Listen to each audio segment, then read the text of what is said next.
Good morning, Chairman Orenshaw, members of the subcommittee. Gail Anderson, Administrator of the Real Estate Division. The Common Interest Community Fund, as Ms. Lavelle has referenced, has had an amount in the budget for use in subsidizing claims.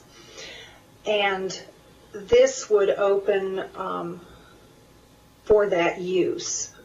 And the intention that, as the sponsor of the bill has worked with me on what they would like to see, is that the fund would be utilized to fast track and assign immediate mediation to these instances.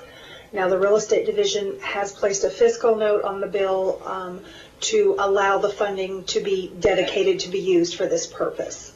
There is money in the fund in the Common Interest Communities Reserve, which is funded by the unit owners, that would easily cover that cost. So that is how this would work. The divisions, the cost control that Ms. Lavelle has referenced, the division will need to do contracts with those who want to be on the mediation panel, and part of the contract process will be that they will agree to mediate for X number of dollars for, the commission will discuss this and give guidance and set the parameters, but that's how the costs will be contained. If you want to be on this mediation panel, you will agree to do the mediation for these costs so that they don't just get to be individually charged at different rates, so that we have more of a set fee.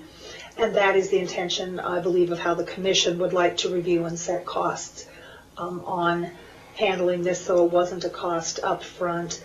And to either the association or to the unit owners, if those are the parties involved. Mr. MacArthur, I believe you have a follow-up, and then Mr. Carrillo has a question. Yes, thank you. You mentioned the funding. Is this being paid by homeowners? Is that where this funding is coming from now? The associations pay into this? Gail Anderson, correct. The unit fees fund the Common Interest Community Budget account. The unit fees paid by master associations in the state, or associations in the state. So all associations are basically paying into this fund right now?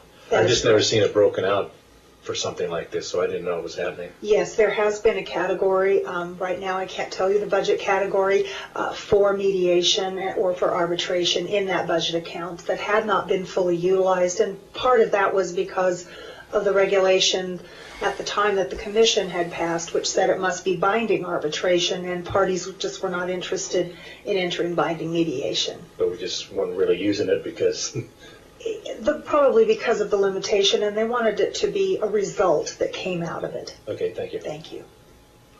Thank you very much, Ms. Anderson. Assemblyman Carrillo, you had a question? Yes, thank you, Chair.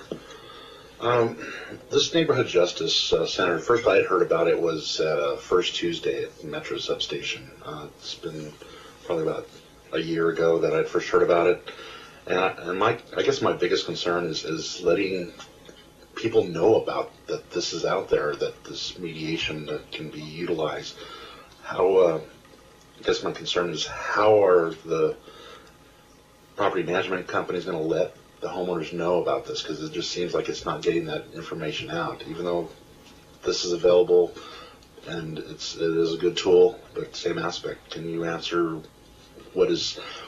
I know it's not something that we can put into statute, but still, I think it's something that's a good tool, but if it's not utilized, if it's sitting in the toolbox and never used, it's never going to do any good. So maybe you can stress on that a little bit as to how we can make this happen and try to eliminate a lot of these problems that the homeowners have, because a lot of times people don't want to talk to people. And if this can bring people together and bring neighborhoods together, I think this is a very great thing to happen. But the same aspect, it's just, if you can elaborate a little bit on that, I'd really appreciate it. Gail Anderson, Administrator of the Real Estate Division. First, I will just clarify that the program that is being proposed in Senate Bill 254 would not be run through the Neighborhood Justice Center. It would come through the Office of the Ombudsman, through a panel of mediators. And I believe, and Ms. Lavelle could certainly clarify if that was your wish, that she was comparing that process to the success rate. This program would be through the Office of the Ombudsman, which does deal directly with homeowner and board and other entities' disputes.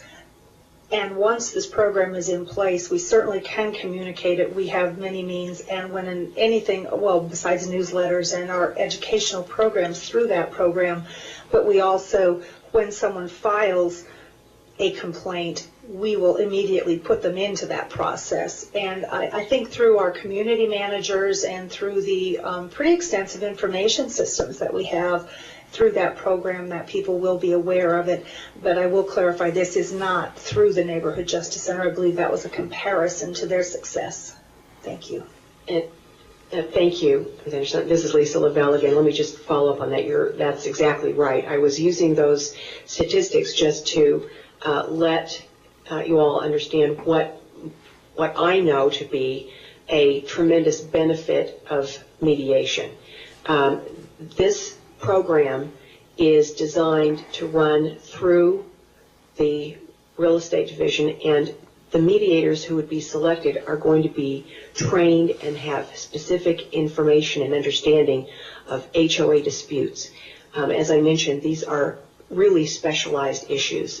Whoever is dealing with these, whether as an arbitrator or mediator, must understand the way these communities work, have to understand the statutes, have to understand the CC&Rs, and the way all of these functions work. And so that's why this is going to run through the real estate division, not through any other agency. Currently, the way the statute operates is that it's in the statute. So if there is a dispute filed, people understand by reading the statute, if they read the statute, because there's no other way to do it. If they try to file a complaint in court, the court's going to kick it back to the real estate division. So that's the other way, in addition to just public information, that this is going to be utilized. Mr. Carrillo for a second. No, thank you, Chair. I guess I've got a few questions for the witnesses. Ms. Anderson, you mentioned that there's a fiscal note on this bill? Because I'm not finding one on the legislative website.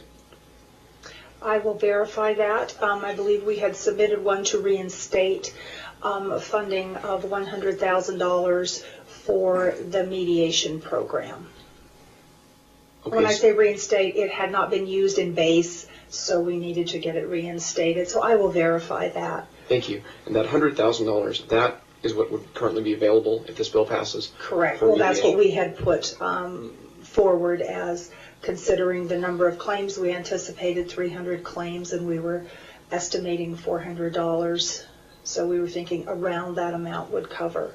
Okay. Do you envision having a pool of mediators available the way the Nevada Supreme Court does with the foreclosure mediation? That's correct, and as Gail Anderson, Administrator of the Real Estate Division, and as Ms. Lavelle just indicated, part of the agreement contract that we would have with them is that they would have training with our Attorney General, so that we are consistent in rulings and in interpretation of the law as much as possible. Okay. Thank you very much. I guess another question I have, perhaps it's better suited for Ms. Lavelle.